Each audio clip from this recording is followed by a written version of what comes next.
নমস্কার। বিচিত্র স্বাদ কবিগুরু রবীন্দ্রনাথ ঠাকুর।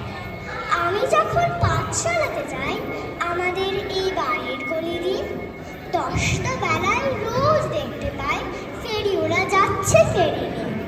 চুড়ি চাই সে হাঁকে, চীনের পুতুল ঝুড়িতে তার থাকে।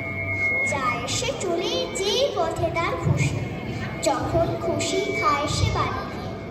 10টা বাজে 10:30 বাজে, নাইকো তারা গর্ব ছুটি, ইচ্ছে করে ফেলে দিয়ে অমনি করে বেড়ায় নিয়ে ফের। আমি যখন হাতে মেশি কালি ঘরে ফিরি 4:30 বাজে। কোদাল নিয়ে মাটি কোপায় মালি বাবুদের ওই ফুল বাগানের মাঝে।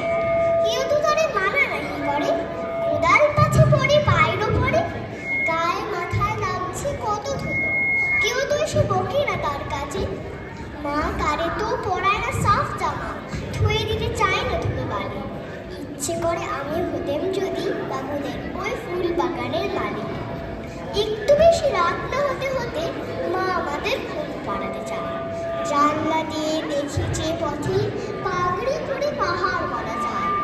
আধার গড়িয়ে লোক বেশি না চলে, গ্যাসের আলো মিটিয়ে জ্বলে। লণ্ঠনটি ঝুলিয়ে নিয়ে হাতে দাঁড়িয়ে থাকে বাড়ির দরজায়। রাত হয়ে যায় 10টা 11টা, কেউ তো কিছু বলে না তার লাগি।